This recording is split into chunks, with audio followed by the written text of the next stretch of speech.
નમસ્કાર મિત્રો, સ્વાગત છે તમારું અમારી આ યુટ્યુબ ચેનલમાં।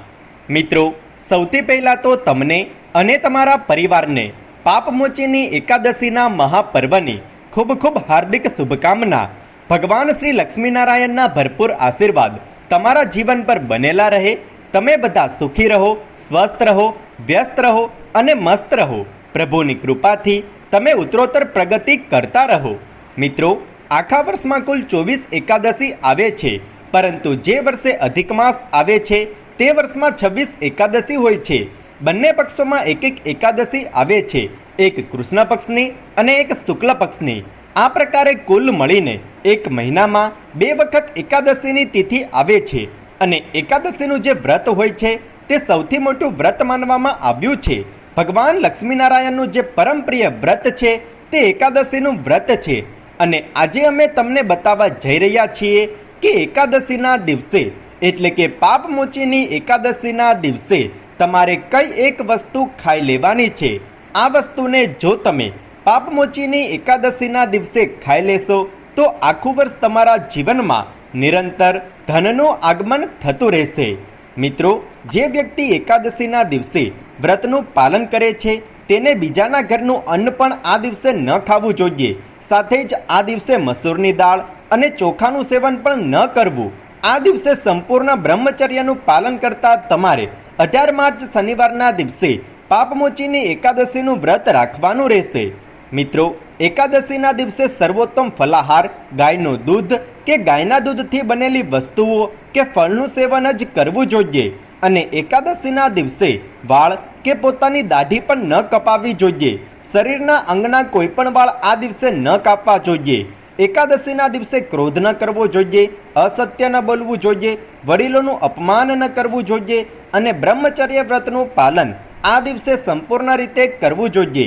તથા એકાદશીના દિવસે જો કોઈ પણ વ્યક્તિ કે બ્રાહ્મણ તમારે ત્યાં માંગવા માટે આવે છે તો તેને ક્યારેય પણ ખાલી હાથે ન મોકલવો જોઈએ। તેને કોઈ પણ વસ્તુનું દાન અવશ્ય કરવું જોઈએ। મિત્રો, એકાદશીના દિવસે જો તમે વ્રત કરો છો તો રાત્રિ જાગરણ પણ અવશ્ય કરો। જો તમે આખી રાત જાગરણ નથી કરી શકતા તો એકાદશી તિથિની સમાપ્તિ એટલે કે રાત્રે 12 વાગ્યા સુધી જાગરણ અવશ્ય કરો। આનાથી તમને વ્રતનું સંપૂર્ણ ફળ પ્રાપ્ત થશે। તથા રાત્રિના સમયે પણ ભગવાનનું ભજન તેમજ કીર્તન કરો અને ભગવાનના પવિત્ર સ્ત્રોત જેમ કે વિષ્ણુ સહસ્ત્ર નામનો પાઠ કરો અને એકાદશીના દિવસે કોઈ પણ વૃક્ષને કાપવું પણ ન જોઈએ। મિત્રો, એકાદશીના દિવસે તુલસીના પાન પણ ન તોડવા જોઈએ, પરંતુ હા, છોડ પરથી નીચે પડી ગયેલા પાનનો તમે ઉપયોગ કરી શકો છો। એકાદશીના દિવસે તુલસીનું પૂજન કરવું જોઈએ, તુલસીને જળ અર્પણ કરવું જોઈએ, કેમ કે તુલસીજી સાક્ષાત વૃંદા એટલે કે માં લક્ષ્મીજી છે અને તુલસીનું પૂજન કરવાથી ભગવાન નારાયણ અત્યાધિક પ્રસન્ન થાય છે। તથા એકાદશીના દિવસે જો તમારા ઘરમાં કોઈ સૂતક લાગી જાય છે એટલે કે કોઈના જન્મ કે મૃત્યુનો સૂતક આવી જાય તો આવી પરિસ્થિતિમાં પણ તમે વ્રતના નિયમનું પાલન કરી શકો છો। આ પરિસ્થિતિમાં તમારે માત્ર ભગવાનનું પૂજન નથી કરવાનું અને ભગવાનનો સ્પર્શ નથી કરવાનો। તથા ગર્ભાવસ્થામાં જે ગર્ભવતી માતાઓ કે બહેનો હોય છે તે પણ વ્રતનું પાલન કરી શકે છે, પરંતુ સંપૂર્ણ રીતે ફલાહાર ગ્રહણ કરીને જ તેને વ્રતનું પાલન કરવું જોઈએ। મિત્રો, એકાદશીના દિવસે ઘરના મોટા વડીલો કે માતા પિતાનો અનાદર ન કરવો જોઈએ, પરંતુ તેમની સેવા કરવી જોઈએ અને એકાદશીના દિવસે શાસ્ત્રોની, દેવી દેવતાઓની, સાધુ સંતોની તેમજ બ્રાહ્મણોની બુરાઈ બિલકુલ પણ ન કરો। અને જે વ્યક્તિ આ દિવસે એકાદશીનું વ્રત કરે છે કે પછી નથી કરતો તો તેને પણ એકાદશીની વ્રત કથા અવશ્ય સાંભળવી જોઈએ। શાસ્ત્રો અનુસાર પાપમોચીની એકાદશીની વ્રત કથા સાંભળવાથી જ વ્યક્તિને મૃત્યુ બાદ સ્વર્ગની પ્રાપ્તિ થાય છે અને કથા સાંભળ્યા બાદ કોઈ બ્રાહ્મણને તમે તમારી યથાશક્તિ અનુસાર દાન પણ અવશ્ય કરો। અને મિત્રો, ખાસ કરીને આ એકાદશીના દિવસે જો તમે સાકર ખાઈ લેશો, હા મિત્રો, સાકર જે તમને બજારમાં સહેલાઈથી મળી જશે, સાકરનો ભોગ તમારે સૌથી પહેલાં ભગવાન શ્રી હરિ વિષ્ણુ અને માતા લક્ષ્મીને લગાવવો જોઈએ અને આ ભોગમાં તુલસીનું પાન પણ અવશ્ય રાખો। તેના પછી પ્રસાદના રૂપમાં એ સાકરનું તમારે સેવન કરવાનું છે। અને જો તમે પાપમોચીની એકાદશીના દિવસે સાકર અને ફલાહારનું સેવન કરશો તો તમારા ઘરમાં આખું વર્ષ નિરંતર આવતા રહેશે પૈસા જ પૈસા. તમારા ઘરમાં ધન દોલતની કોઈ પણ કમી નહીં રહે. તમારી દરિદ્રતા અને ગરીબી હંમેશા માટે દૂર થઈ જશે.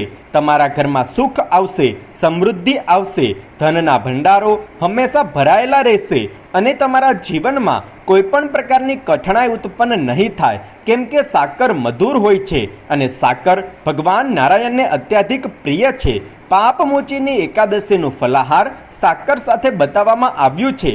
આમ તો આ એકાદશીમાં તમે ઘણા પ્રકારના ફળોનું સેવન પણ કરી શકો છો, પરંતુ સાકરનો ફલાહાર આ દિવસે સર્વોત્તમ આહાર માનવામાં આવ્યો છે અને કહેવામાં આવે છે કે એકાદશીના દિવસે જે કોઈ ભક્ત સાકર ખાઈ લે છે એના ઘર પરિવારમાં કોઈ પણ વસ્તુની કમી નથી રહેતી. તેના ધનના ભંડારો હંમેશા ભરેલા રહે છે અને તે વ્યક્તિના જીવનમાં આખું વર્ષ નિરંતર ધનનું આગમન થતું રહે છે.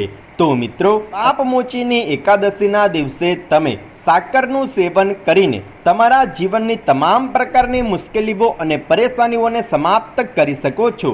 તો ઉમ્મીદ છે કે તમને આ જાણકારી અવશ્ય પસંદ આવી હશે. જો તમને આ વિડીયો પસંદ આવ્યો હોય તો વિડીયોને લાઈક કરો, શેર કરો, કમેન્ટમાં જય શ્રી લક્ષ્મી અવશ્ય લખી દો અને જો તમે અમારી ચેનલ પર નવા છો તો ચેનલને સબસ્ક્રાઈબ કરવાનું ના ભૂલતા. ધન્યવાદ.